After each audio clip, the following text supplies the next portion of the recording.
I understood what he was talking about. I was like, yeah, there's no fucking way they could do this in 2 years, period. And a lot of these were done the one everyone talks about, the 1915 San Francisco one. And that's during World War One. You know what I mean? Like, they said they did that in World War One, and even like when they talk about, it's made temporary with lath and plaster or whatever.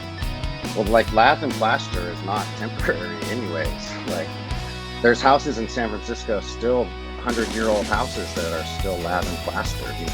Wow. So like, maybe that was part of the permanent construction too.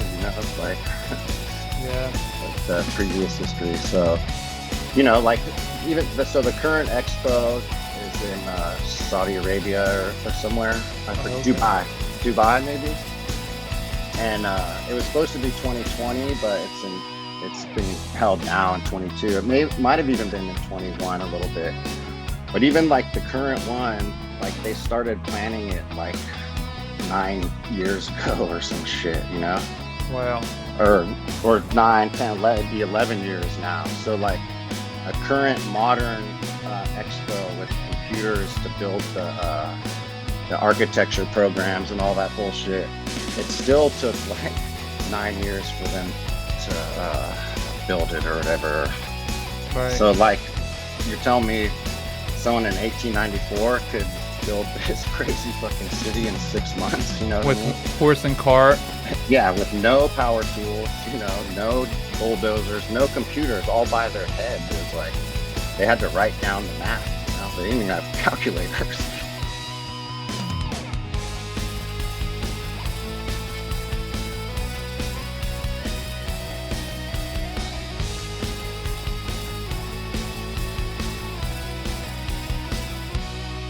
Hey, yo, welcome to the Godcast.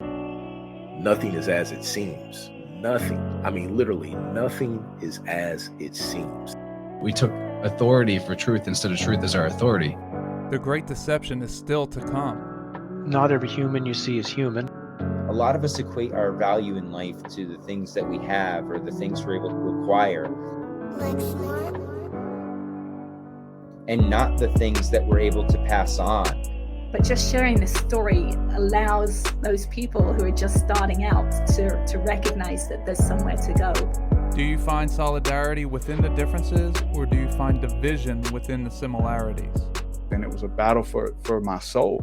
Worship in a mosh pit. It's Nuck If You Buck meets the gospel. What's up now? Welcome to Godcast, the Goodness Over Darkness podcast. Here's your host, Emmanuel Kingman. It's showtime. What is going on, everybody? Welcome to Godcast, the Goodness Over Darkness podcast. I am your host, Emmanuel Kingman, and here with me is the Golden State Warrior herself, Mimi. Hello. Where do we get Golden State Warrior? Well, they're a basketball team in the NBA. Okay. So, our special guest today was Casey Watson, also known as the GoldenGate Starfort Command on Instagram and YouTube. And so, the Golden State, they have the Golden Gate Bridge. They're called the Golden State Warriors. California is the Golden State. So. We used to sing a song on the way to Ocean City about open up your golden gates. Once we went over the bridge, we would sing that song and we would know we were down the shore. Oh, okay. Very cool. I'm not going to sing it for you now, but... All right. Well... maybe another time. Yeah, maybe another time. So, everyone stay tuned at the end of the episode for the outro, the different analysis that we'll do on the show. Make sure you go check out our guest on Instagram. It's at GoldenGate_Starfort_Command. And also on YouTube, it's GoldenGate Starfort Command. No underscores on YouTube. So go check him out there. Go check out my website, emmanuelkingman.com. That's IMMANUEL Kingman.com. And there you can find all my social media links as well as my email address. You can go check out all my articles that I write up, all the different photos that I have on my website from our searches in St. Augustine, as well as the clouds, as well as any other things that I end up putting on there. So go check out that. My website's chock full of good stuff for you guys. So go check that out. And that'll do it for this intro. So, like I said, stay tuned at the end of the episode for the analysis. And without further ado, here is Casey Watson.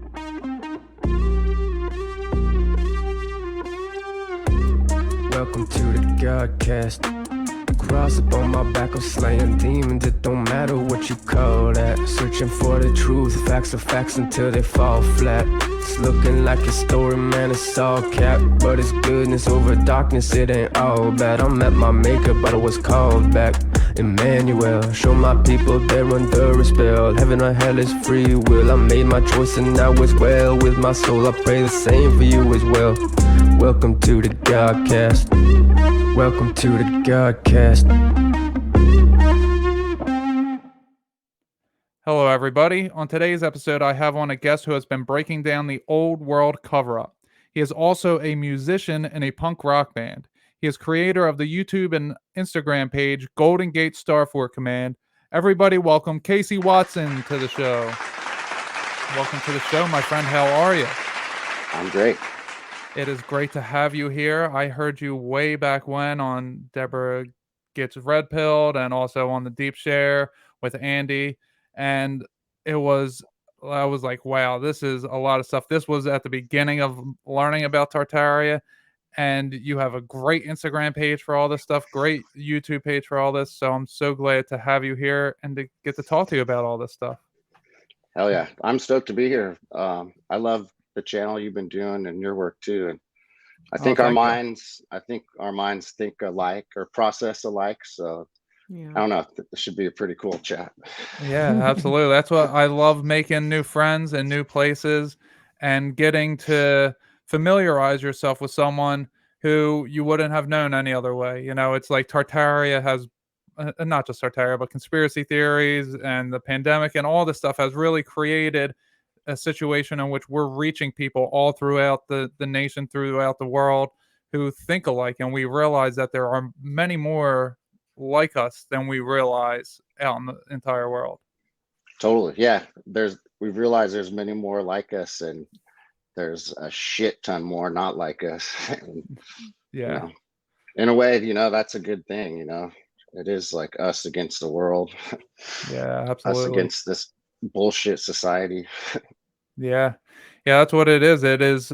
And the thing is, we don't even know that we are part of the machine when we're part of it.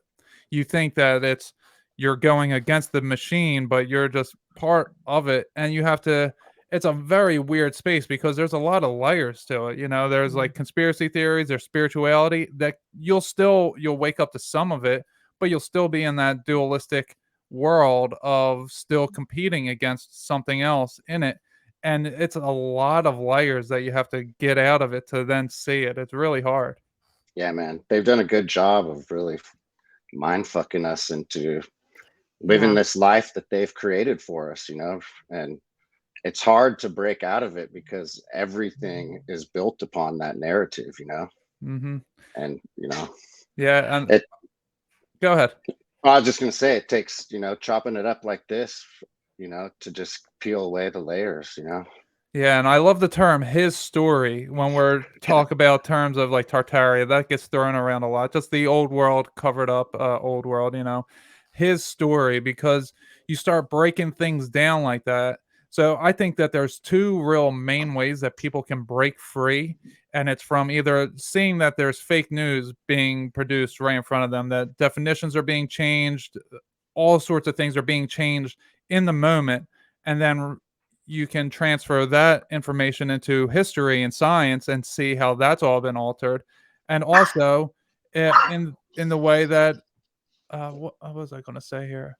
I forget. The language, how we can break language down, and the word history, to us, when you're a kid, you're brought up, you have history class, and then you break it down into 2 syllables and it means something completely different. And then you realize his story goes from the victors. What were you wailing I about? had my own thought here.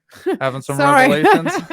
This is when it happens, when I'm like, zoned out listening to you guys. I always get like random stuff I have to write down. Yeah, so I think it's the language and the real-time stuff that's going on that really can break someone free of the Matrix mindset. What do you think of that? Yeah, totally. All those things. I love breaking down the words, and there's so much to it, and I'm not super good at it. So I've learned so much from other people, but I like his story. It's funny for one, because it like so literally, it's like his story. It's like, Right. and him is obviously these controllers, and from this male perspective, big time. And so like it's like liberating to say, because it's like making a clown on their stupid story and narrative.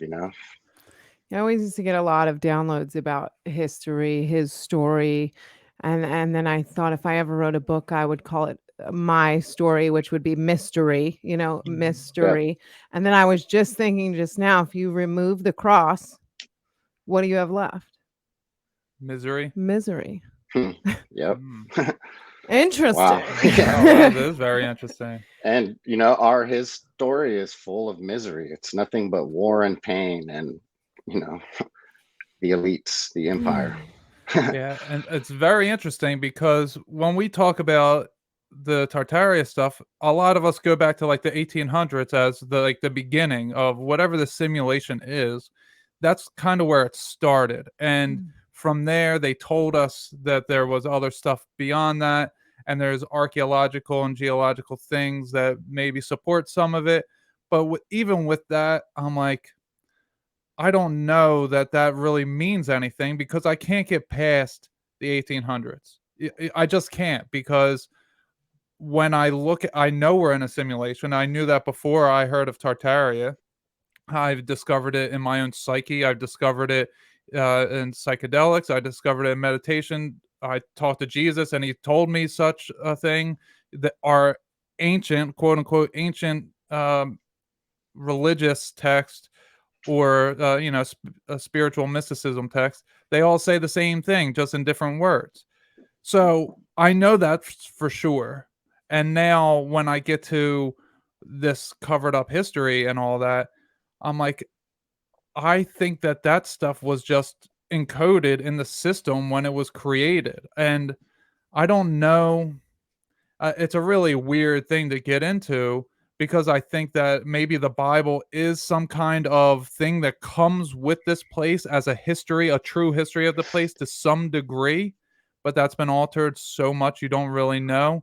And once you start learning, putting things together in conjunction with the Bible, you start to see it has a whole new meaning, and it unlocks it in this tremendous way, that there were giants, there is this other seed of beings here that are ruling things and running the realm, that are satanic reptilians, and that they come through technology, and we shouldn't be doing magic, which technology, any advanced form of technology is magic. I forget who said that, but cell phones that we have now 20 years ago, that would be magic, and it doesn't take all that much to understand that. So like what we were being taught in the Bible, if you put it in a whole new perspective, it's like, wow, that was a history of what was, and a form of preparation for what you're going to face in this short amount of time. So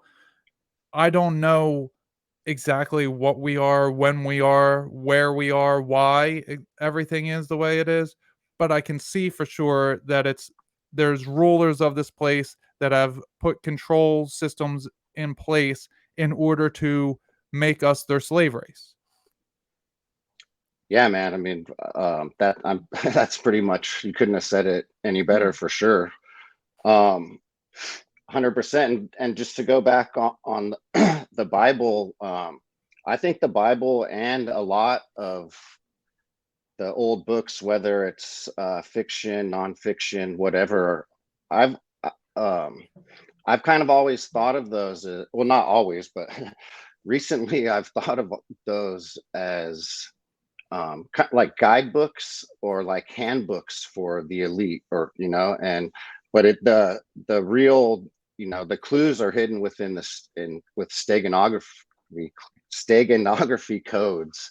And so once you see the code or know how to break the code, it opens up to you in a whole another world, and I think all these old works of literature, including the Bible and everything, should be looked at again, with these new eyes. I think this is a key to this code, and a lot of the clues are hiding in plain sight within all these writings. Yeah, could you tell the audience what steganography code is, just in case anyone's unfamiliar? Yeah, so it's part of cryptology, which is like coding, secret codes and stuff, and symbolism.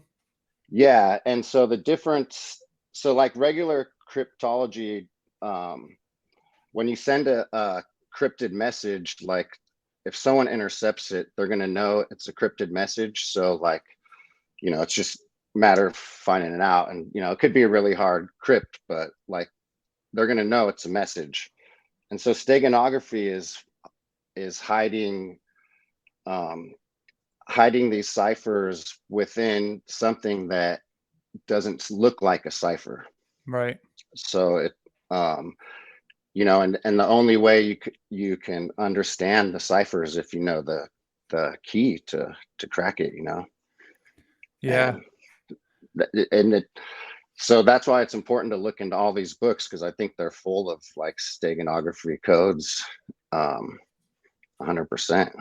Well, it's an interesting thing that the CIA, and this is a known tactic that they used to use, is they would print certain newspaper articles or have someone write in the newspaper back in the 50s or 60s. Or the magazines, yeah. Yeah, different articles that someone could get anywhere in the world, that they would write something specific, and someone would see that specific thing, and they would know that was for them. It was a coded message that went out to everybody, and unless you had the key and you knew what you were looking for, it didn't mean anything to anybody. So it was harmless to put something out like that. And they do that on such a massive scale now. And the MK Ultra just went from specific subjects to now it's everybody, because they have these computers right in their pocket that we're hypnotized by all day long.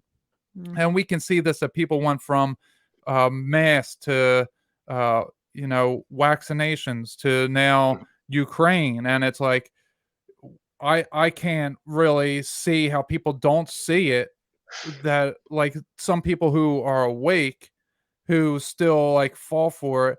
And it's not that we're against people being healthy, and it's not against that, or that we're against wars going on, but I don't know that there's actually a war going on. I really don't, because everything I'm seeing comes back a few days later as a video game, as a movie, as a TV show, as something that isn't there. Then I go watch Ukraine on Fire by Oliver Stone, which came out a few years ago. And I'm like, they've been at war for 18 years now. It's been nonstop war in that country. So how do I know what I'm looking at now is actually from now? And it's their president is literally a comedic actor. It's just so much. That movie is a trip because it's basically covering the regime that took over, the Oliver Stone movie. It's basically covering the regime that took over, who's there now, but it's from this whole other perspective, that's been completely flipped now. Right. But that was like 6 years ago, so or whatever. So like in 6 years, the narrative can completely flip. And like you said, with the mask and everything, we're talking like 2 years, like, it's a really good form of cryptology, because no one knows it's a code. No one knows that you're, right. And, that it turns people into the NPCs or the sheep, that's a classic example, for sure. Yeah. What were you going to say, Mimi? Yeah, I was sorry going to to cut you ask you off. guys if you remember, I believe it was Trump and maybe Obama too, but when they started that coding program for children and they were looking for like child coders. No, I don't remember that. No. Oh man, that's all I can remember. Yeah, they it's were creepy. trying to, I guess, get new coders or make new coders, however you want to look at that. Oh wow. Yeah, both. Yeah. Yeah, it's a weird space that we're Yeah, in. they had a whole program. I think it was Trump. I remember his wife being a part of it for some reason. Yeah. Yeah. Mm-hmm. I'll have look to that up. do a little search into that. Yes. Okay, so we came in a little hot here. Do you want to tell the audience a little bit about yourself? Do you want to mention the name of your band, and do you want to tell us how you started out on this path of awakening? Yeah, I mean, yeah, we. It's a long story, obviously, but in high school, I got into punk rock and graffiti, and that kind of sent me on this anti-society path that I've been on ever since, and so really, like, most of the stuff I've done in my life has been, like, against society, like, I mean, I'd learned early on, I hated the government. I've never voted in my life, and I never will, like, and through that, I started playing in bands, and I've been able to travel the world, and it's a blessing, and it's a trip too, because like I have like a bunch of pictures and like actual hard copy pictures of architecture and stuff all over Europe and South America, and this is like what way before Tartaria ever came in my realm, and I've just been lucky to travel, and I kind of lost my train of thought there for a sec. Oh, but so like, I've always considered myself outside of society and like outlaw, and so naturally, all conspiracies do lead back to the government lying about something. So was well versed. I've gone through everything, and the more fringe, the better for me. And just in the last few years, I came across Mud Flood in Tartaria, and like it's connected so many pieces of all this other research I've done and been into. It's like it's such like a trippy, magical synchronicity thing going on that it's I almost can't help that it's being like placed here for me by someone, because it's like it's connecting so much. But it's been a trip. It's been a trip, just this whole experience, just even coming on podcasts and like putting this out there. It's been a whole journey, and here I am today, trying to express it, I guess. Yeah. Well, it's very interesting that you just said that you finished that the way you did, saying that someone was like placing things right in front of you. This morning, so every morning for the last couple months, I've been reading the Bible and then meditating. And it helps me rather than just meditate, because I used to just meditate, but now it kind of gives me more direction. But I still don't really, whatever happens in it, happens in it. But what Jesus showed me this morning was he like showed me he was outside of this place, and he was like putting things down directly in front of me this whole time to lead me. Like I was on a path going this way, and he wanted me over here. So he kept putting things right in front of me so that I would get over here. And once I'm aligned with him, okay, now he doesn't need to put them there for me anymore, because I'm on the path that I'm supposed to be on. So it was like he was literally coming down and putting things in front of me. And when I talk to you and I hear you talk, and you're saying things like you were rebellious, you've always been rebellious. I was always rebellious. I mean, it was just always in me that if someone told me I couldn't do something, I said, watch.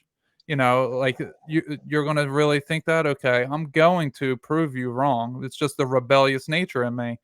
And I think of myself as someone who, if I had a past life, I would have been one of the fallen angels, that I would have rebelled against God. I can see the microcosm in my own life where I'm like, okay, I rebelled and I did all these different things, and I see a similarity in you. And then when you're just saying that, it's making me think like, oh, our rebellious nature helped us because we never fell into the system.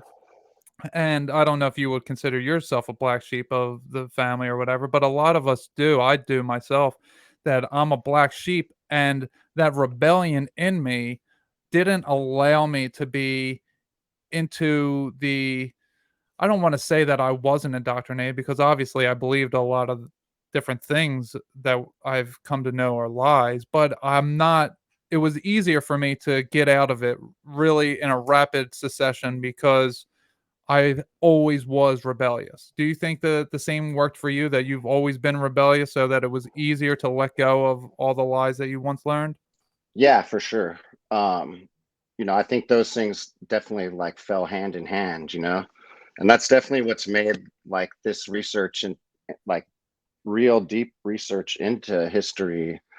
Not that it's easy, but like it's easier for me to have an open mind about everything because I'm already like, yeah, fucking sure, that's possible, fucking, all I know is that what they say happened didn't happen like they said it happened, that's Yeah. all I know. Like, and I can keep Right. like, I, I think maybe my mission now is just to keep, keep showing people that over and over again. Cause I honestly I will never, there's no running out of examples. Like I Mhm. find new ones every day and I have thousands like on deck that like I just have in my phone, fucking like, so, um, yeah, Yeah. again, lost it there for a sec.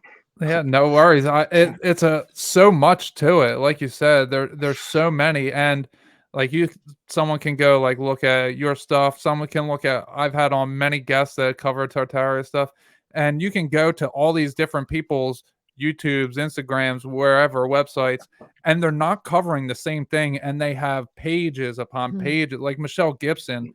I mean, Oh Mimi was man, on there. It took her Yeah, like weeks to get I through. love her website. It's just she's one of the best. it's a hole you fall into. Right, Totally. and she has stuff on there that John Levy, he has a ton of stuff that they don't have the same things up there, it's just like Yeah, so many different totally. aspects to it that it's so deep Yeah, that once you start researching it, there's no doubt in your mind that, oh yeah, a mud flood did happen at some point, that there is some kind of covered up history. I mean, it's just for obvious. sure. Yeah, for sure. And I think I always had like a fantasy of being an archaeologist when I was a kid, watching Indiana Jones and all that. And I think like one of the things that really like grabbed me about when I got into like the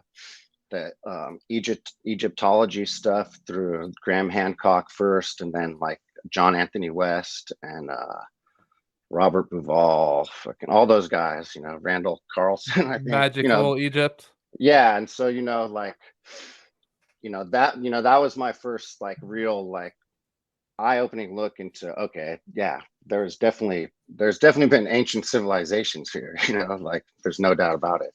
But like the big thing that grabbed me was like they were doing this research then and now, like this was current work they were doing, and that was really neat. It wasn't like some old um, archaeologist or historian talking about something, like these guys were out there doing it. And Right. I feel like this work we're doing too, like we're out here doing it now. Like this is really exciting, we're fucking modern day Indiana Joneses right here, like it's wild and it's really cool. I think how big it's growing, Yeah, like absolutely. people opening up, and like just opening up to the fact that fucking what we've been told is wrong. Like Yeah. there's plenty of threads to go down to make your life better than what it is, being a fucking NPC in the rat race, Right. And so crazy what you're saying about this Indiana Jones is because I just had L.A. Marzulli on my last episode, and he's literally digging up skulls, finding 18 different skeletons, taking 58 DNA samples, and finding, trying to figure out where these beings came from. He has a replica on his home. It's incredible. And I'm telling him about this Tartaria stuff, and it's like where the rubber meets the road, essentially. Like he knows about all this different covered up. He's really searching the beings that were here, and from a biblical narrative of these Nephilim, that they're not necessarily giants, but they're not human. They're a mixed breed of something and human. And when I start to tell him about this Tartaria stuff, and he's like, "Oh well, send me some links to it."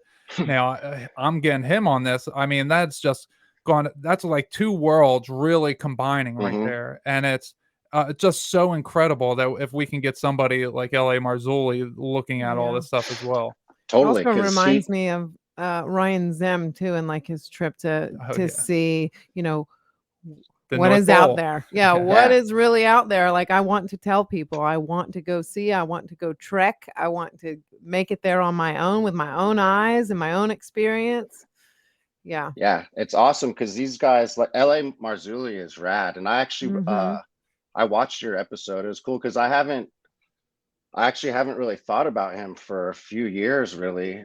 And it brought back a bunch, reminded me of all of his work, which was tight. Yeah, me too.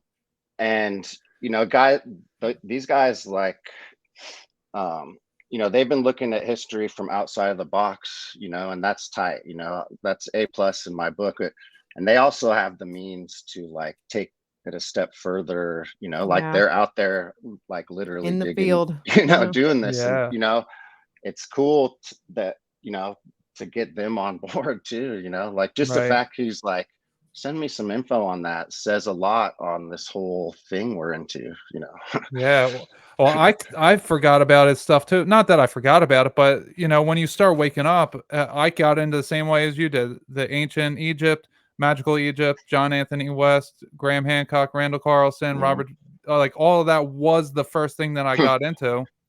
And then that led into Nephilim and Giants, which L.A. Marzulli. So it's been a little while since I've looked into it, but then, getting a chance to have him on the show, his publicist, I was in communications with for other people, and she's like, "Oh, do you, here's the list of guests or a list of people I represent. Do you want anyone else?" I was like, "Oh, L.A. Marzulli." I was like, "Yeah, I want him." So I started checking his work out.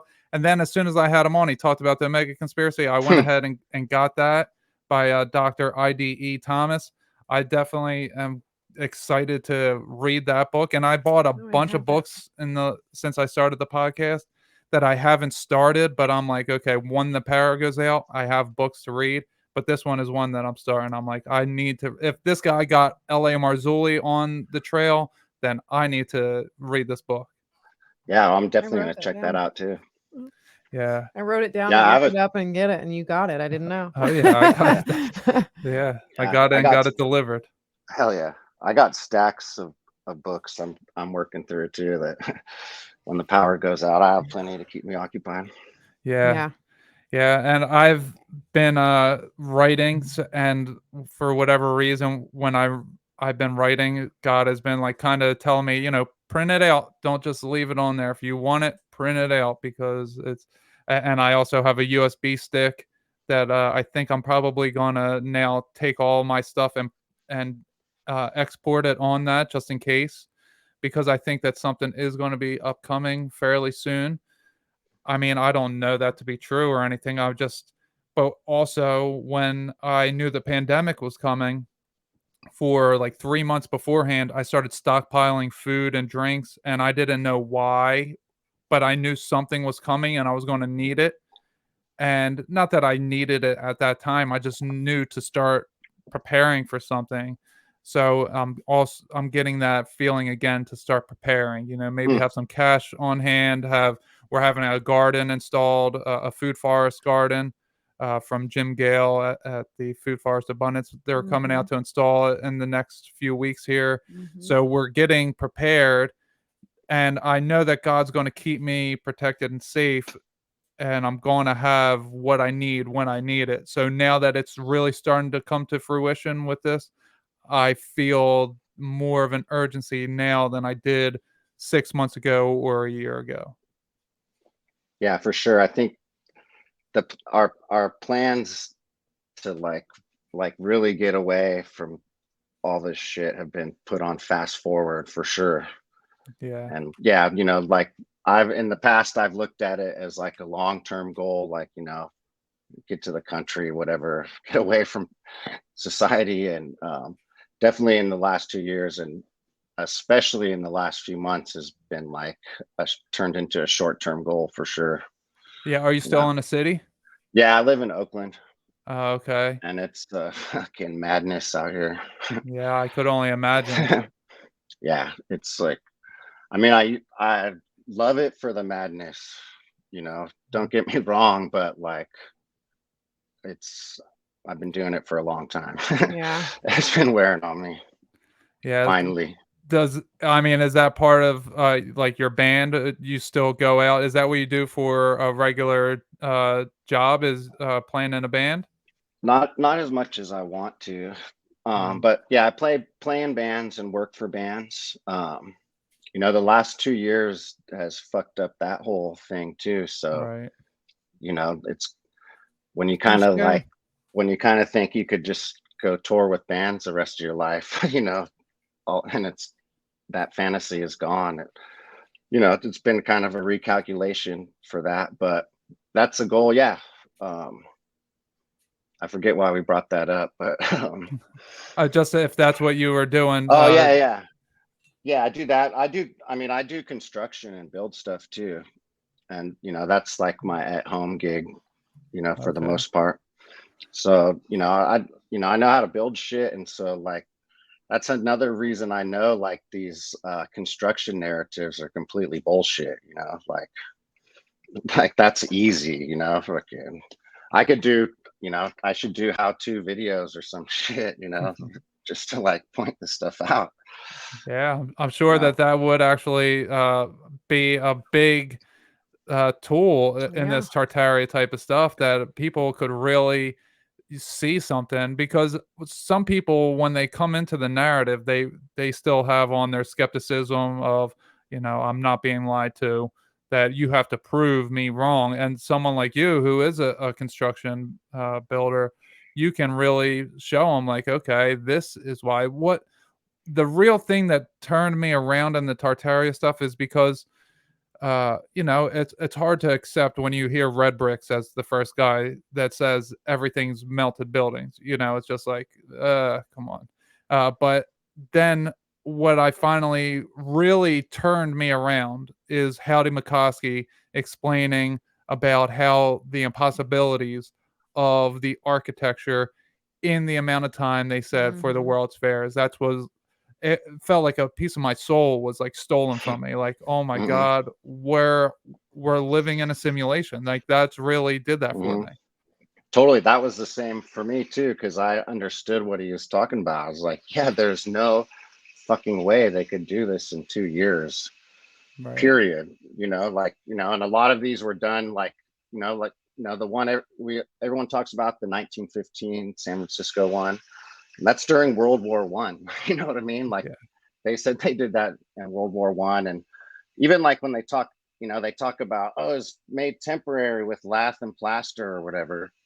Well, like lath and plaster is not temporary anyways. Like there's houses in San Francisco, still 100-year-old houses that are still lath and plaster, you know, like, wow.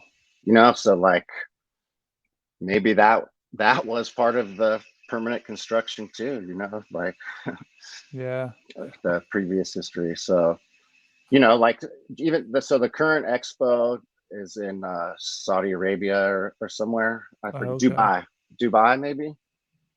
And it was supposed to be 2020, but it's being held now in 22. It might have even been in 21 a little bit.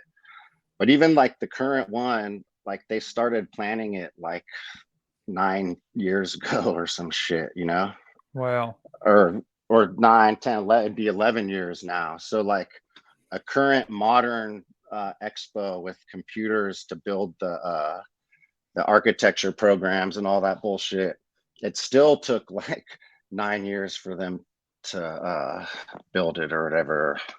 Right. So like you're telling me someone in 1894 could build this crazy fucking city in 6 months, you know what with I mean? horse and cart. Yeah, with no power tools, you know, no bulldozers, no computers, all by their head. It was like they had to write down the math, you know. They didn't even have calculators. Right, no Like, planes to fly people in. no, like, you know, no automobiles even. Right. It's craziness. You see this newspaper article back here. You can't really see it all that well, but it's the San Francisco earthquake and fire from 1906. And I found that while, if you can duck down a little bit, Mimi, you see the dagger back there as well. I got both of them at a At the gift Fountain of shop. Youth. I had a gift shop at the Fountain of Youth in St. Augustine while we went there Tartaria hunting. You know, St. Augustine's an old world building.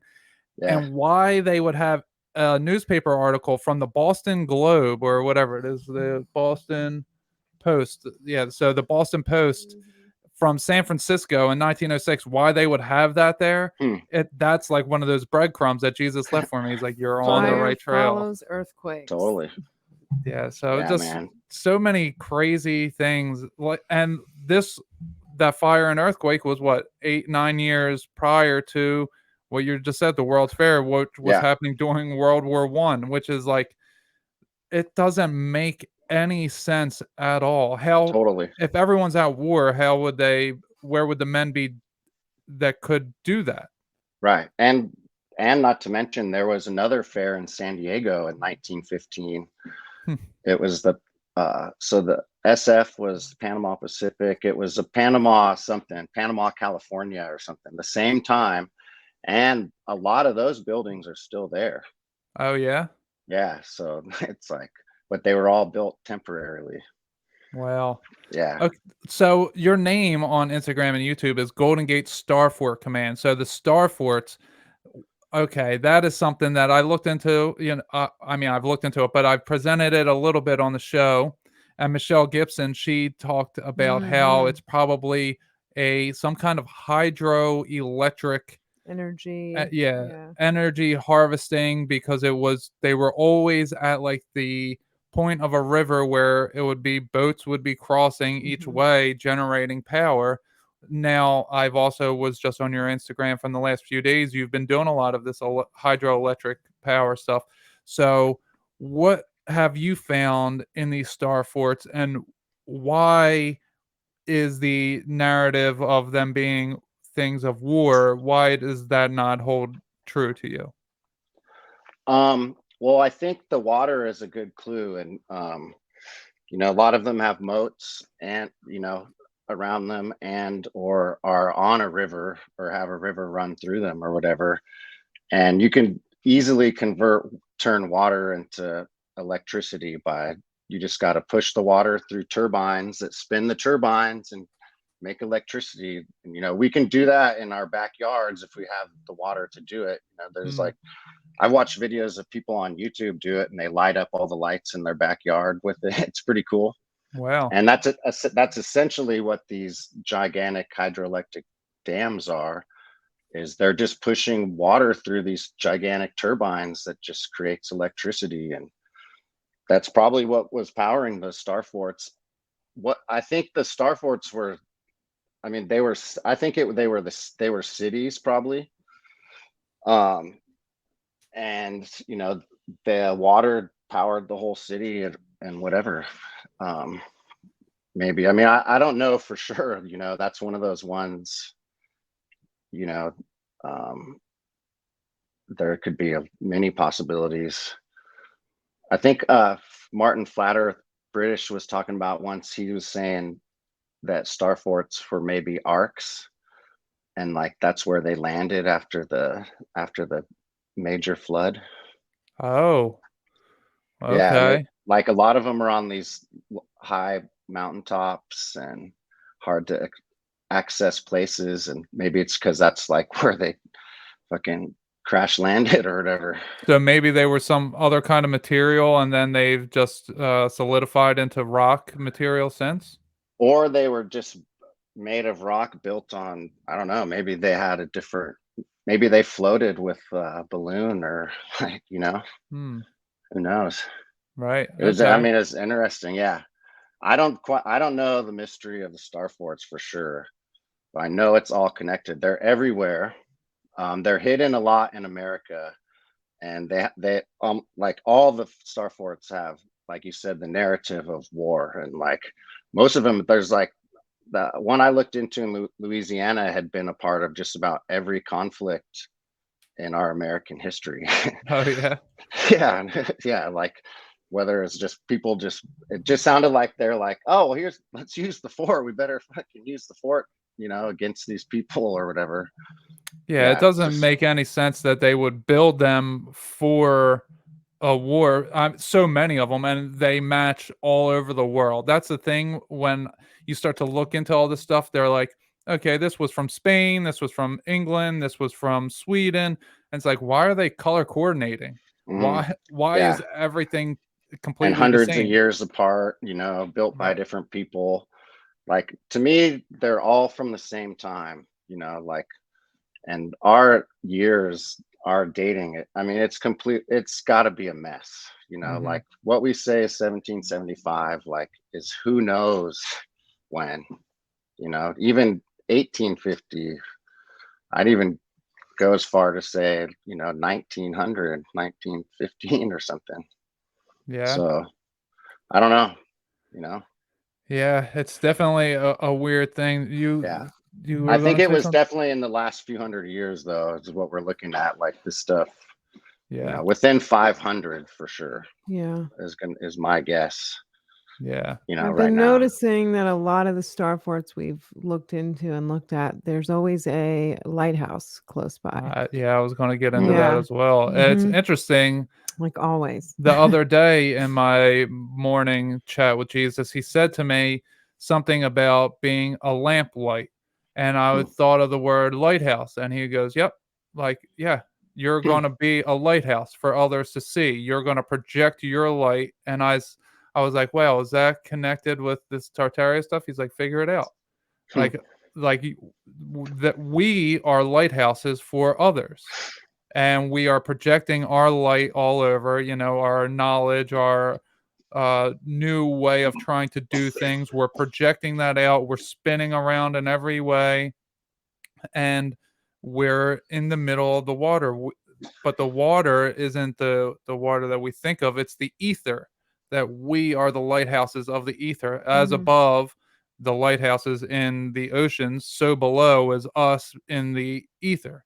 So it's a very strange thing that I'm trying to understand these lighthouses. And that goes in with the water towers that are in all these towns. Like, why do you have a bunch of water just sitting up in the air? In the Who can sky. use that? Yeah. Right. Yeah.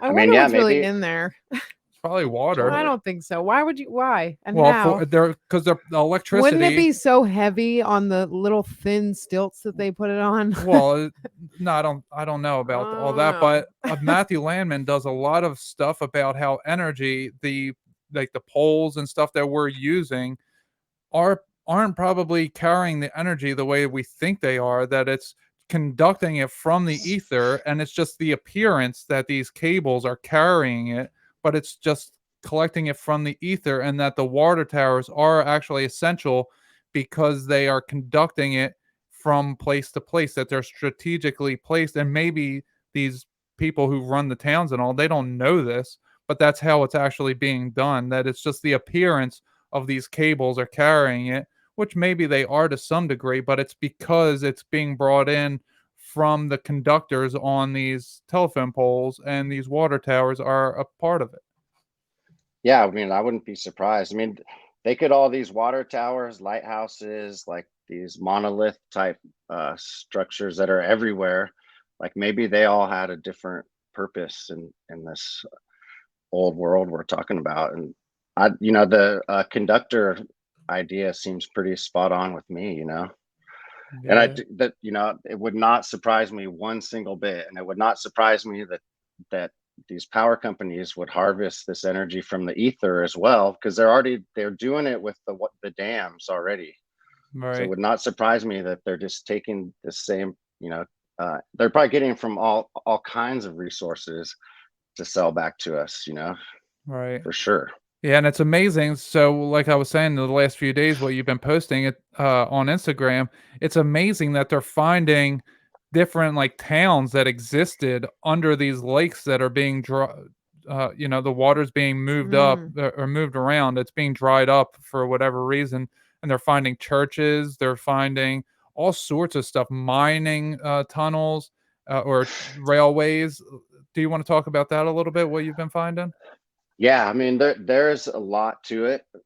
So I'll try and get to get to it as best I can. Yeah, so there's that aspect of burying history. Essentially, they bury these towns. They've bury mines. So like most of them, at least in America, but I've found some in Europe as well. The same stories. They've buried like a frontier town or a mining town, or there's been Black communities that have been buried. And if we've just by history's narrative, all that land was previously Native American land. So, it's burying Native American land too. So, you know, it sounds like innocent, not innocent, but like, whatever. But when they I guess what I mean is when they find these cities, like there's not much history about them at all, and a Yeah. lot of them people are like, huh, like didn't know there's a bridge under there, and like there's no records of it. And this stuff like makes the news and stuff. Like I found tons of news clips. I've been thinking about reposting them just because it's like the news being like, huh, well, what do you know? The reservoir drying up has revealed these ruins underneath, And it was only like 60 years ago that they built the reservoir or whatever, Right. Yeah, someone posted So on Instagram, I think, about a town that they had put underwater, made a man-made lake over this town, and they essentially they bought out the owners of some of the land, but there were some people that didn't want to sell, and they were like, "Well, we have an easement, and so we're taking it." And there's still people that actually own land technically under these lakes. Wow. Yeah. yeah, I mean, Mhm. the, what they did, the government came in and they bought up all the land they Whoever could. could be bought. Yeah. And Yeah. the other ones, just Mhm. had to get out of the way. And there's Yep. reports I found of them. They would, buy up, parts of downtown and just demolish the building, because they weren't, they were just buying it to demolish everything. And like that's started getting me thinking that, well, maybe within this narrative they're hiding that this was all part of the war, against the native peoples, the Tartarians, Mm. the whole all of them. Yeah. And so that's the whole thread of this as well. It's like, well, what were they hiding? And the mining, I think, is a really interesting subject and an interesting clue, because I don't think they're being truthful at all about what exactly they're mining. And just the whole thing about it, like who is mining, all that kind of stuff. And so that, many of these reservoirs are covering up mines. And even when the mines get exposed, they're like, well, guess there is a mine here. They don't even know, and it's like a massive operation, clearly. Hmm. So it's like, so what are they? There's a whole thread of what are they hiding underneath these, and that so that leads to like there's a shit ton of man-made reservoirs / hydroelectric dams in America, and like the amount of natural lakes in America, they're pretty much all in the northern states. Hmm. For the most part, everything else is a reservoir. It's a hydroelectric power plant, essentially. If Wow. it's it's not all of them. Some are for drinking water and whatnot. If it's a hydroelectric dam, it's a power plant, and it's powering whatever cities are down there. And so that opens up this whole thread of, they the southern part of the United States, the mid to southern part of the United States is harsh living, harsh lands. You know, there's clearly not much natural water going through there. Yet we've built these gigantic cities, Las Vegas, Phoenix, you know, all of Southern California is like basically a desert. And so they've had to power these places. They've had to give people water to survive, to build crops. And so they've created these man-made lakes that are these hydroelectric plants that they sell this free power to the city. And now, you know, so now it leads us into like the droughts. You know, everyone's going through a drought. That's all we fucking hear about is a drought. The reservoirs, the water levels are lowering, and they are. And that's because they created a fake lake from diverting natural rivers, and they sent the water to overpopulated areas that don't get natural water flow. And, you know, these cities. And so the water, the power, everything they're selling to us, we're overusing, or they're overselling, or it's spread too thin. And so that's why these reservoirs are drying up, you know, like, wow. So there's that whole mind game that gets into the whole global warming thing, you know. That's a really good point. Yeah. Yeah, you know, so what, you know, their solution for that problem was, well, we need to build more reservoirs in the north where these natural lakes are, and then divert the water all the way to the south. And like, that's how it is. Like California, Southern California's water comes from Northern California. It comes from the Sacramento River, comes out of out by Mount Shasta. And there's an aqueduct going all the way down the state that hits the Central Valley, because the Central Valley is like one of the biggest producers of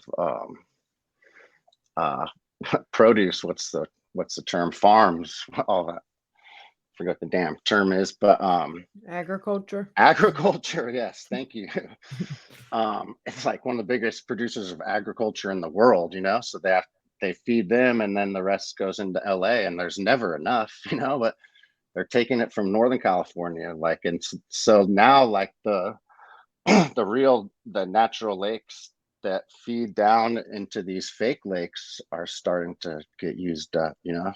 It's all just man-made problems, droughts, lies.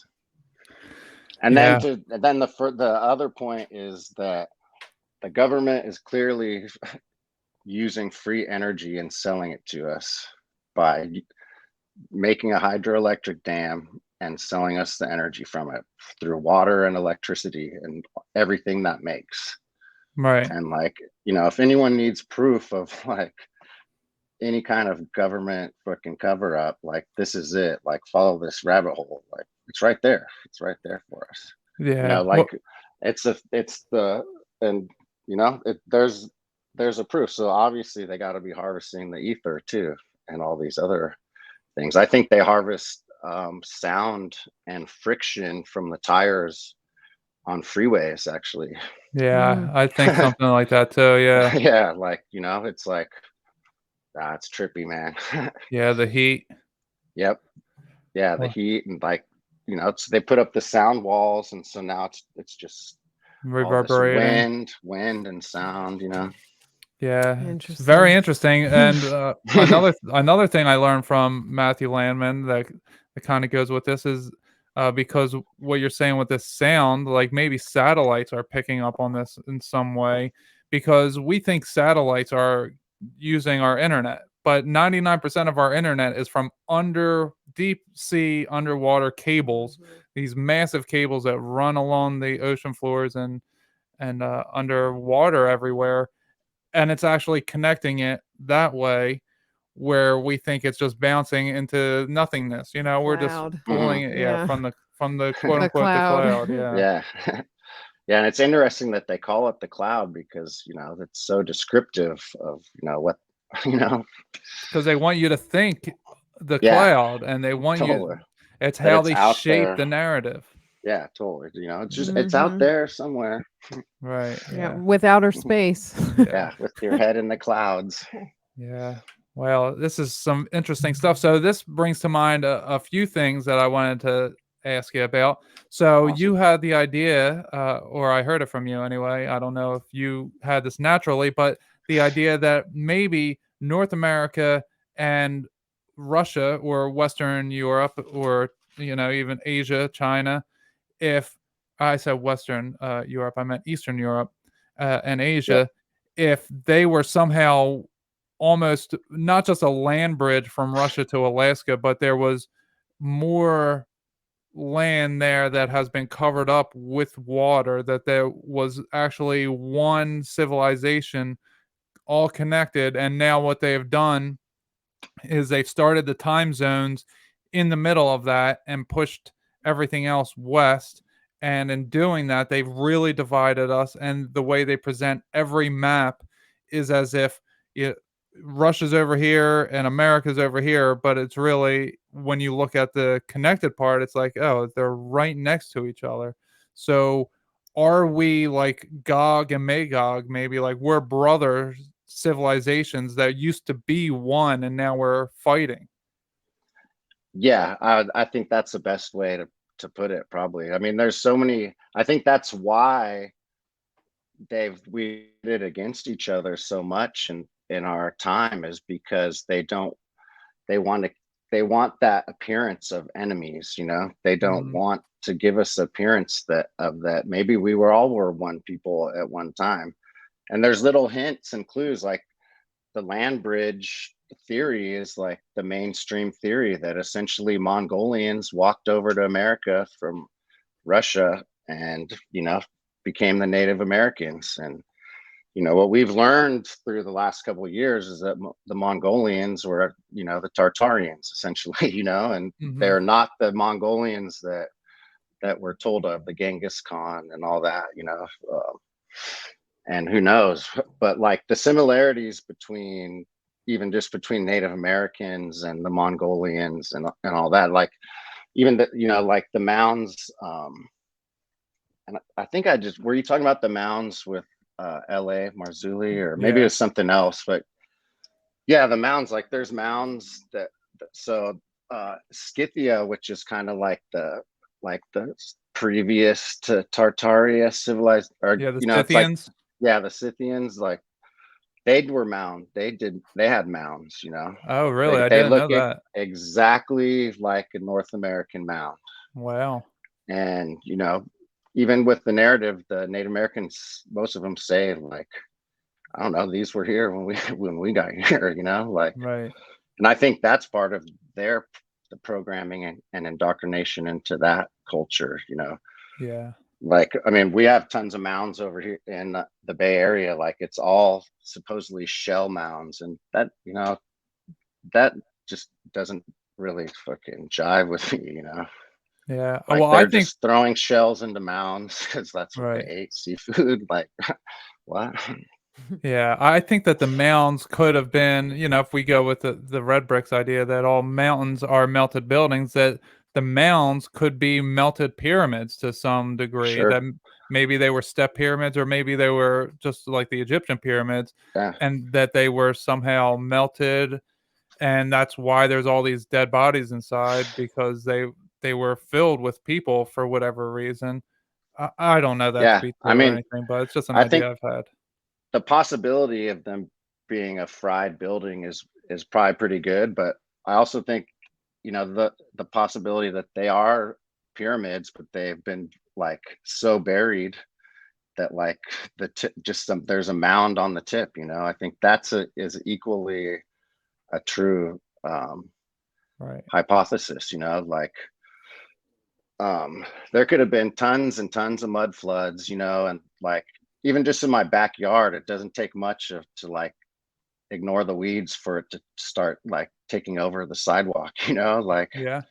So they found all of the pyramids in Mexico and South America like completely covered with forest and stuff.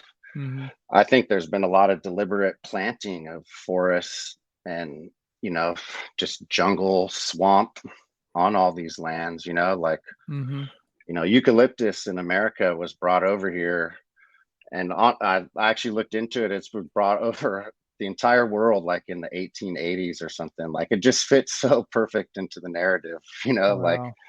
and it's an extremely invasive species that just takes over an area. It's perfect. Like they've used it to cover up like dynamite factories, like that they had built into hills, you know, just like there's too many coincidences to like not think that they didn't just plant over a bunch of shit. Right. And when you You look know? at what's going on with the Amazon, you know, it is a tragedy that what's happening to it, you know, being taken down the way it is. But there's also civilization underneath of it. Like you're saying, that there's just evidence that if you leave something long enough, that nature will just overgrow it. And it's not that it necessarily goes away, it's just covered up naturally. And that is part of the controller's mechanism, Right. is that the earth will just grow over Yeah. it.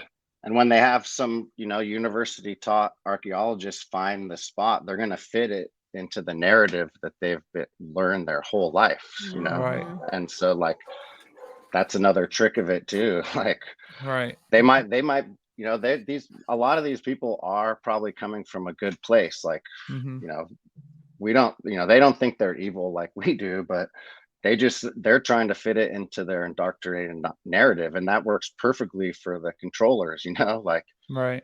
you know, because well, this guy went to college, like, of course, well, like, I'm almost a high school dropout, like, Yeah. you know.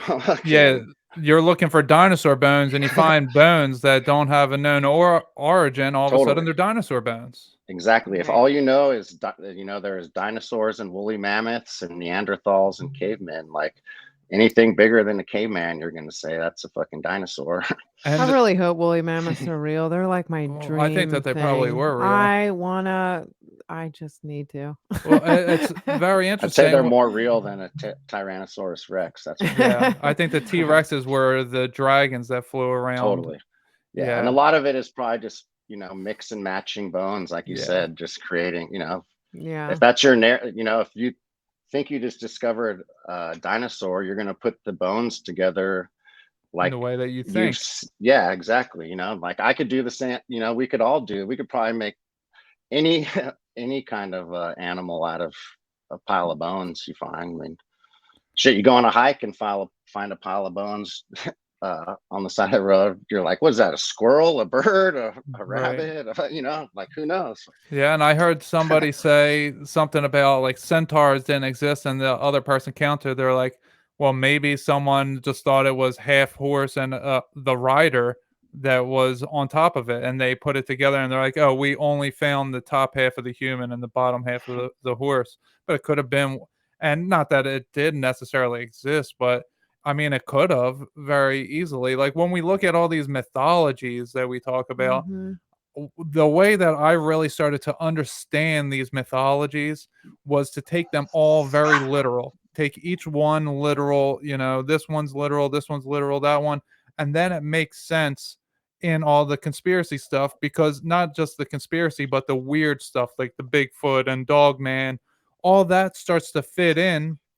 And then you unlock it with the Book of Enoch when they're saying, yeah, there were these beings that were taking the DNA of the birds, the beasts, the reptiles, and mixing it with humans. Then you're like, oh man, that unlocks everything, because all these mythologies are saying exactly that, that they were goat men here and there were pig men, and so many different things. It's so strange. And that's really the backstory of every conspiracy, every history, every science. Is like you said, you can put the bones together however you want and create a narrative. And Right. that's kind of what people do when they go down these rabbit holes. They gather their puzzle pieces and they put them together how they want you to see them. Yep. I mean, Totally. yeah. Yeah. And you It's know, very hard. yeah, totally. And I Find try the my truth. best to not do that myself, you know, like I'm open to, you know, I know that, you know, history is false, like, you know, but I'm totally open to what was before this. You know, I have Mhm. no stake in the game. You know, I have my ideas for sure, but like I'm cool with. I just want to know. I just want to know the truth. You know, Yeah. like that's what will fucking set me free, I guess. Yeah, I also think instinctually we know when something's not true. And when we start to build those puzzle pieces, we kind of instinctually know which pieces to keep. Yeah. Totally. Mhm. Yeah. Yeah, because And that, everything is like fringe, but we're like, Mhm. this one feels more right. And then we Right. find more information, another puzzle piece, and we're like, okay, That yeah. either confirms it or Right, denies right. it, and then you either throw it away or you put it up on your board. Right. totally. Yeah. Yep. File it away. Yep. Yeah. Yeah. I was just gonna say something about America as the old world to go back to that, but I just forgot. Well, okay. Oh, well, I Go was ahead. gonna say, you know, what kind of started, you know, getting me, which kind of led me to that was like, it seems like if you kind of like invert whatever their history it is, like Yeah. that's probably what happened. And Yeah. so Closer to like, the truth. right. So I just started, you know, I was like, well, you know, they say, you know, our civilization came out of Jerusalem or whatever. And that area, you know, they came out of there, that area, Rome, Greece, all that bullshit. Well, you know, maybe that was all in America, you know, like, Yeah. and That's what I'm there, trying to think. Run the race totally, backwards to win and it, there, right? exactly, and Yeah. there is so much proof, or you know, evidence Mhm. to prove that. I think, you know, just from, you know, I heard you talking before about like Rome, Georgia, and you know, Mhm. there's tons and tons of cities in America named after all these places. The DC Athens, used to be Georgia. Rome, Maryland. Yeah, totally. I And mean, Yeah. it's I found a crazy. lot of cities, actually, to tie it back to the reservoirs thing. I found there's a city called Sparta, Texas, that was buried under a reservoir. And then in South Huh. Carolina and Georgia on the border, there's Nice. Vienna, Lisbon, and Mhm. Petersburg.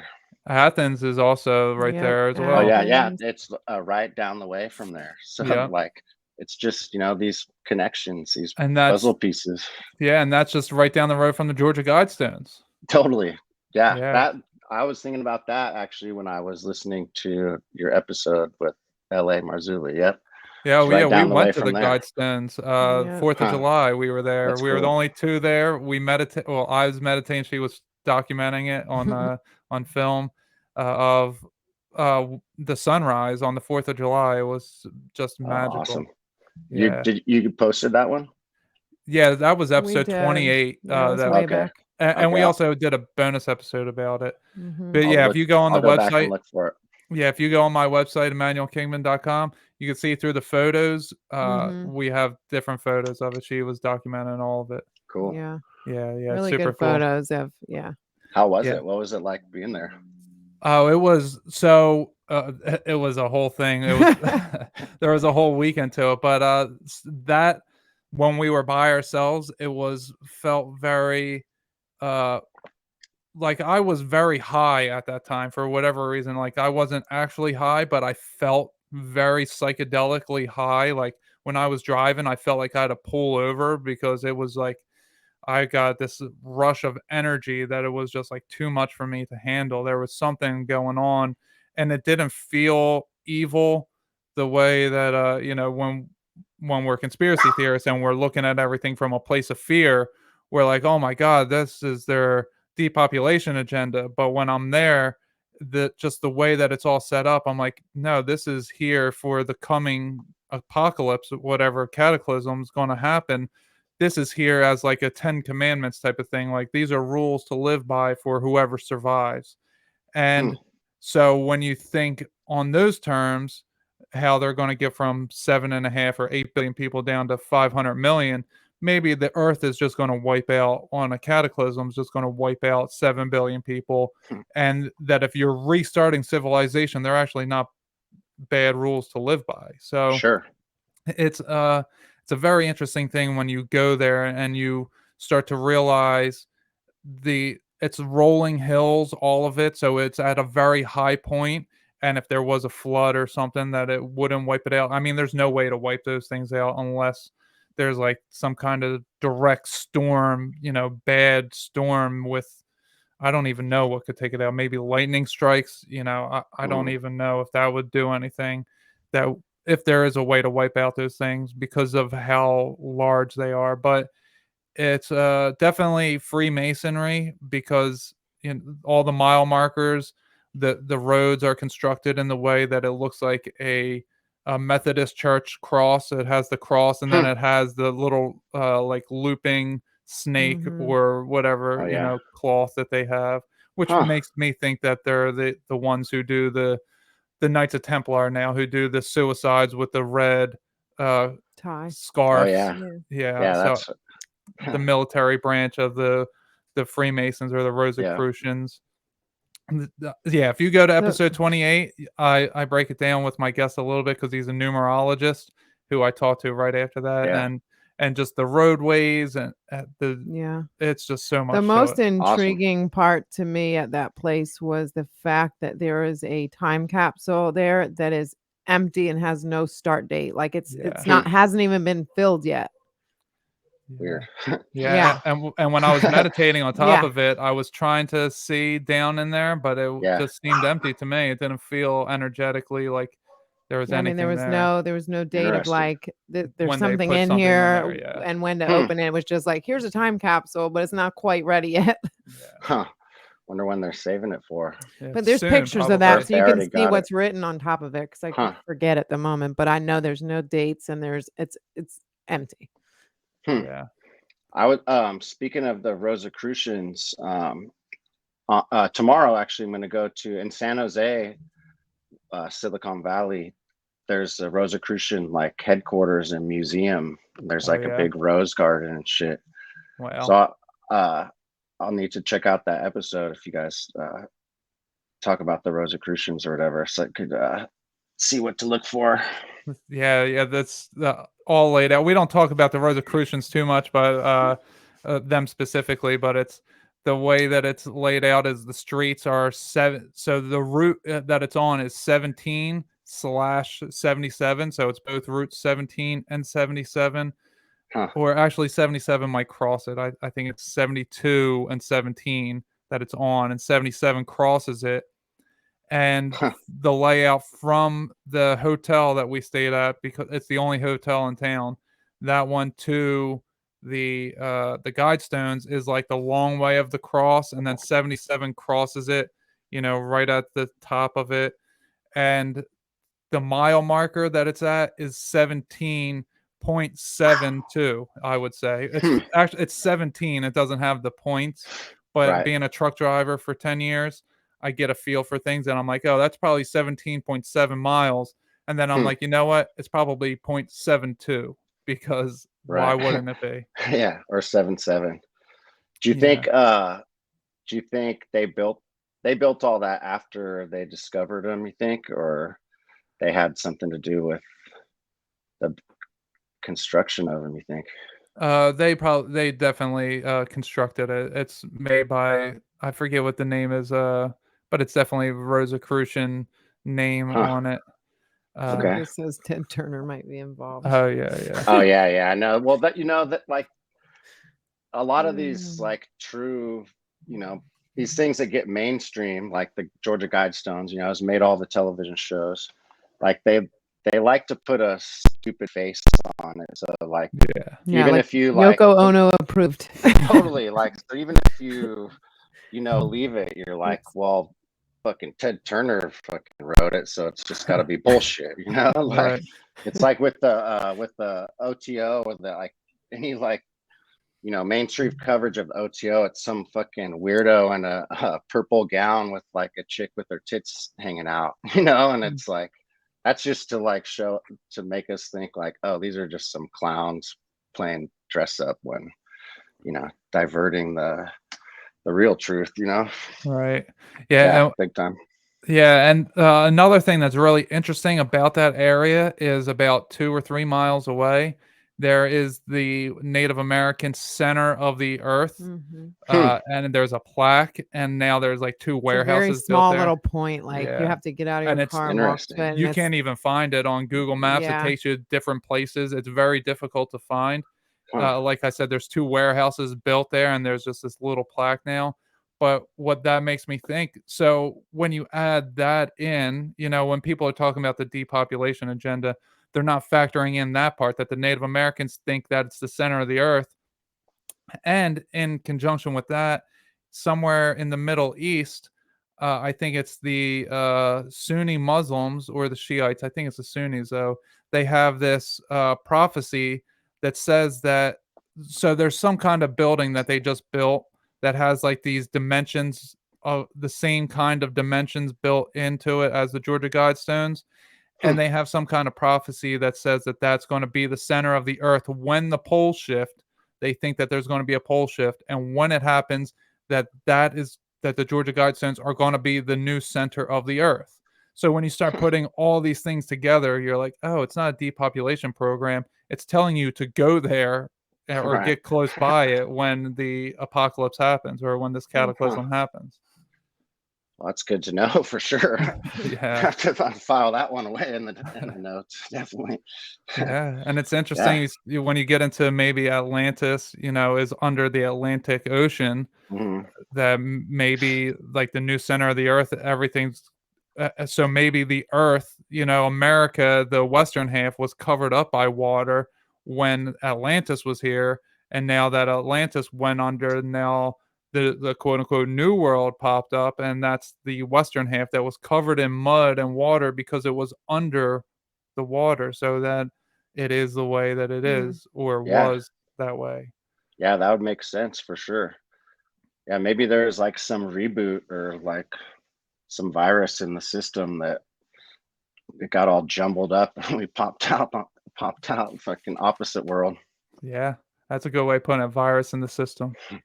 Yeah, I had obviously a very stoned thought one night was that you know, assuming that we are in some computer program or whatever, what if like the people who wrote the program and who are controlling us, like their civilization died or got wiped out or whatever, and we're just running on old software out in the cloud in some world, you know, and that's why there's all these glitches, and you know, that's why the Mandela effects are popping up. We're finding all these holes in history. Like maybe just our realm is on outdated software that there's no one there to update it. We're like on iPhone 6s and iPhone 13 iPhone 13 world, you know, just it's not quite working the same. It's a little slower.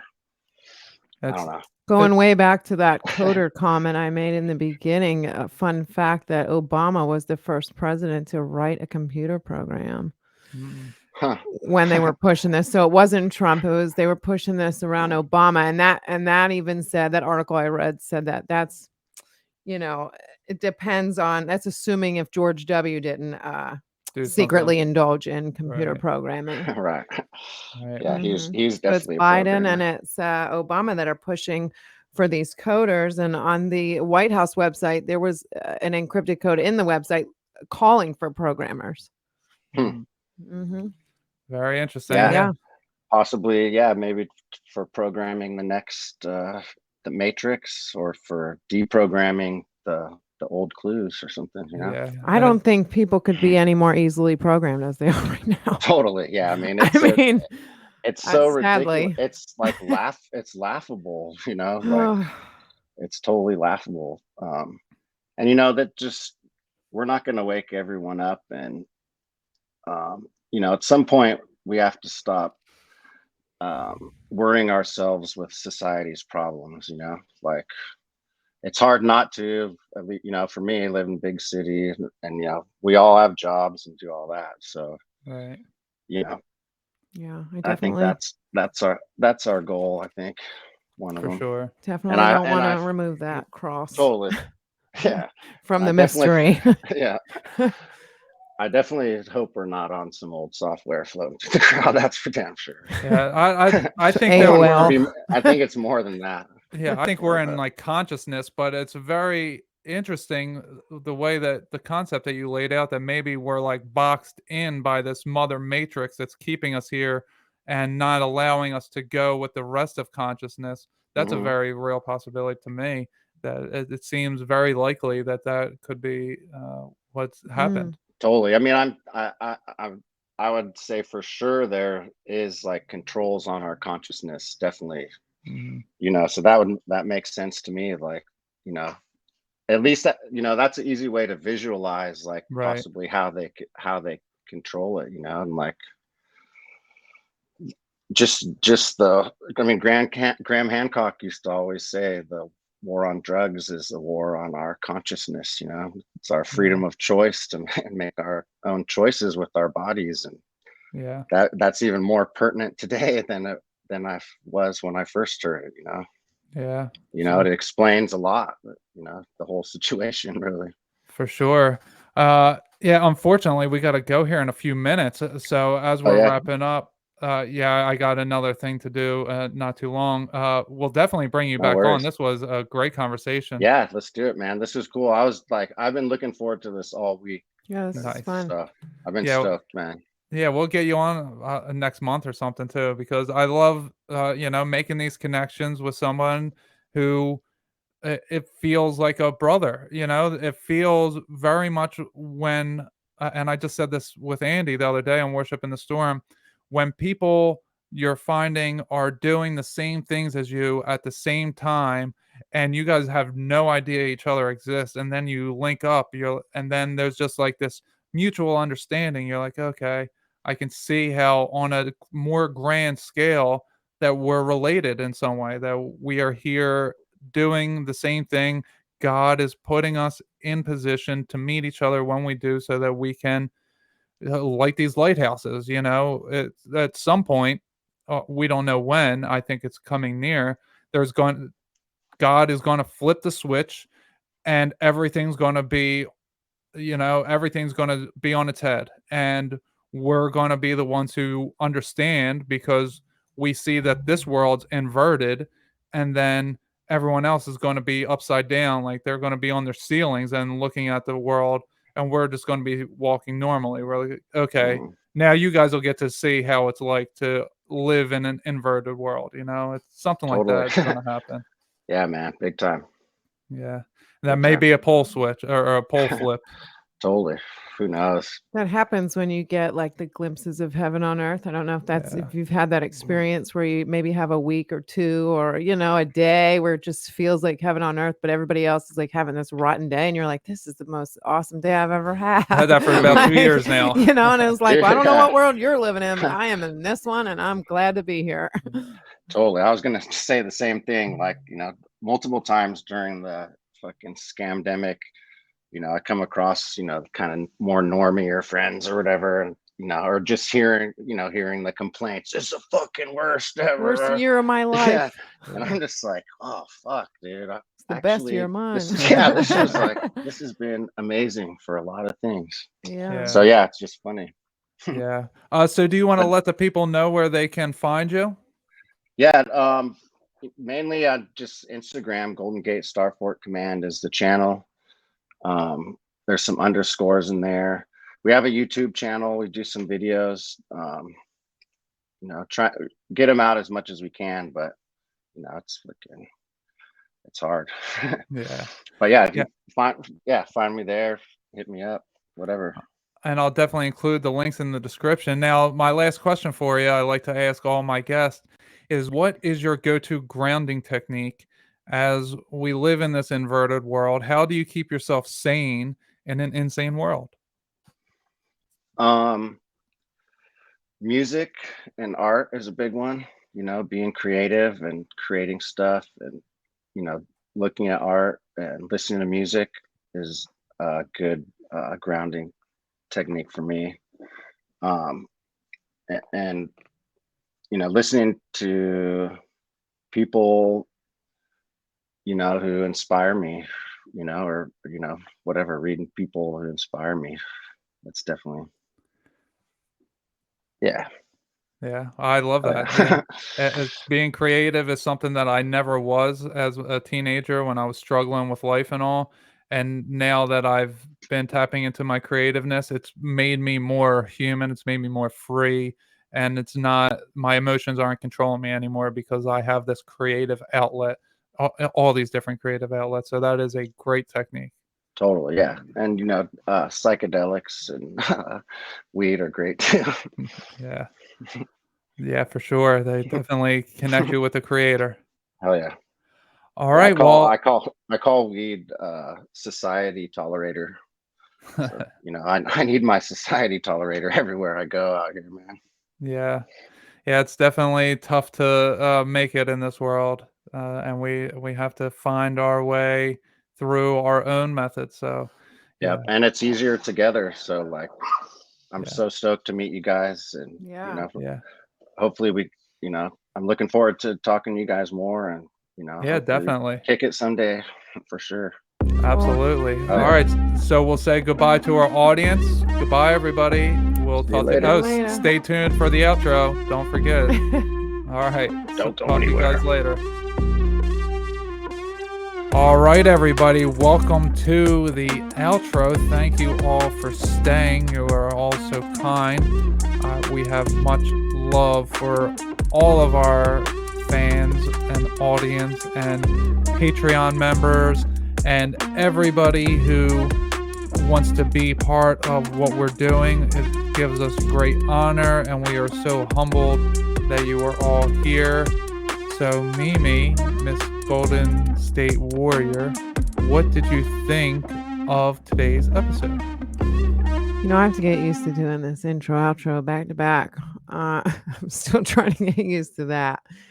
This was a very interesting conversation, though. I enjoyed this. I was able to jump in. I was able to have some questions, plop in some information, have some downloads at the same time. So this was a good one for me. Yeah, I think this was a very good free-flowing conversation. And for you, especially, you had work today and you came in, 10, 20 minutes before we started. Usually you aren't as tuned in as you were today. I felt you were very tuned in, and it's someone who you weren't too familiar with, but you're familiar with the ideas. I didn't get to do a lot of homework this time. Right, you've been very busy, but I'm saying that because I think you flowed very freely and very well with the conversation, whereas before you may have just sat out and not said anything. You were still a very big part of the conversation, so I really much enjoyed your analysis and the times that you jumped in and everything. I love when you are a part of the conversation, so I really saw your growth in this one. Oh, thanks. Of course. It's a busy day. I think my mind was just still on. I was just on. Yeah. Sometimes I'm off, and sometimes I'm on, and sometimes I just can't jump in. Sometimes there's no time. Yeah. This was a good conversation. Yeah. So in this conversation, we saw Starfort, or not saw, but we talked about starforts, lighthouses, water towers, the hydroelectricity, the mounds, the Georgia Guidestones, and towns under lakes, whole towns that are under lakes. That's very fascinating. Yeah, it's still going to drive me nuts that I can't think of who posted that. I really want to give them credit for where I saw it, but I just can't remember. Yeah. What are you talking about specifically? Somebody had posted about a property that was bought up by the local government so they can actually put it underwater. It was like literally bought to be made into a man-made lake and put underwater for some reason or another. But interesting. Yeah, I read about them paying off some of the residents to sell their land, and then there were your few that will stay and not give up their land, but they ended up losing it due to an easement anyway, so they got no money, and the land they own is now underwater, along with whatever else they didn't tear down before they started filling it up. It's crazy what's how these things happen. Mhm. That I mean, there's whole towns and mining shafts underwater. Like, what are these mining shafts used for? Like that comes to my mind is what were they doing? What were they mining for down there? I mean, what's down there? And it would also, and this is something I didn't get a chance to bring up, I forgot about, but it brings up to mind Elon Musk making these tunnels. Mhm. You know what? I don't think he's like making them. I think he's like refurbing Right? them. Yeah, but I know the mainstream narrative is Yeah. that he's digging them out, but I don't believe that for a second. But are I Well, mean, possible. is this what that used to be Mhm. before they covered it up with Digging them out water? from what they were. Yeah. Yeah. Where they dig out whole buildings. Yeah, I wish we had some more definitive answers. You know, we get a lot of Yeah. questions in this Like all conspiracy the theory truths community. would be nice. Yeah, a lot of questions, a lot of what ifs, a lot of possibilities, but some solid answers of this is what was there and this is what is being covered up. That to me would be wonderful. If anybody listening has a job digging out anything that we would like to talk about, we want to talk to you. Yeah. Yeah. You guys are always welcome to email me. And Yeah, I want to have Brad Mulhall back on and maybe talk about some of the things that he uncovers. Yeah.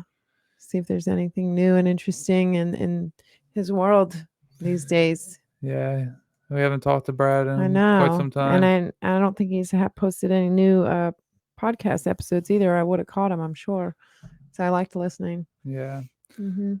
Okay. Well, yeah, maybe we'll have to check in with him soon, but back to this episode, and my jaw is tired from talking. we just and then eating and then talking again. Yeah, after the conversation, I had to quick make dinner so that we Yep. could eat, and then we could hop on the live Q&A. Yes. And Nomad was a part of that. That was awesome. We had a lot of people checking in. Jesus was there, Angie was there, Debbie was there, Kathleen Yeah. was there. That was fun. That was My very buddy fun. Stretch, he was there in the beginning, but he he had other things to do. But I'm glad that we all got to talk to them, and I wanted to shout out all of my new Patreon members. And maybe I should have done this in the intro part, but I didn't get a chance. But Well, we made it this far. Yeah, Jesus, shout out to you for joining the Patreon. Shout out to Nomad for joining the Patreon. And during the live Q&A, Kathleen became the newest Patreon member. So shout out to Kathleen as well.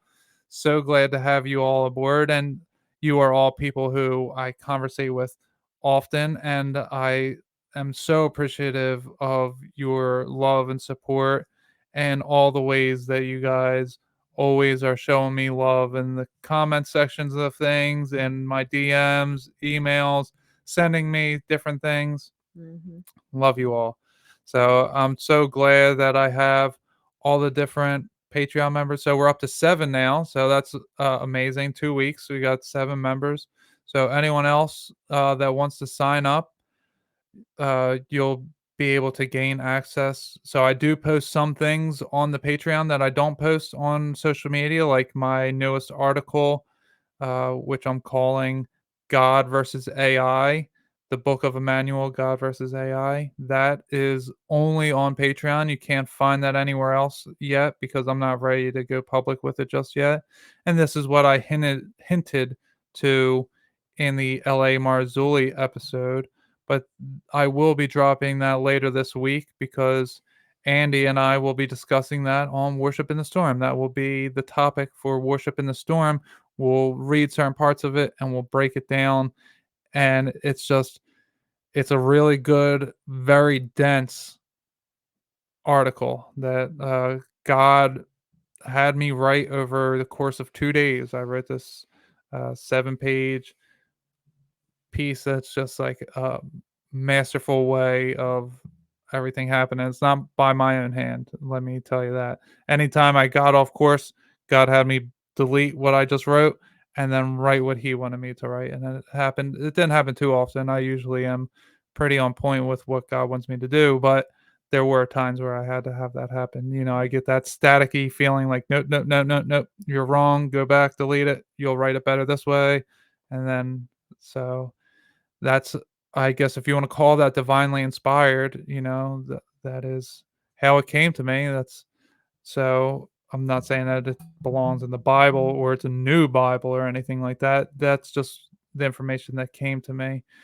And God can only reveal to us what we have the capacity to understand. So he takes our understandings and then he strings them together in our own minds for us to then bring to others. And that's what I do with the podcast. It's what I do with social media when I do certain things, like when I had that one post about the Israelites. If you break that word down, is the Israelites, because he is real. So he made Israelites, or he brewed, instead of made, he brew Israelites, Hebrew Israelites. Like he made the people who are going to talk about Jesus being real because he is real.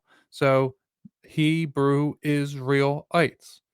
That's right there in the word. You just break it down. It's all word magic. But if you break it down, you can see the truth in it. So, things like that come to me, and I love being able to bring that to people.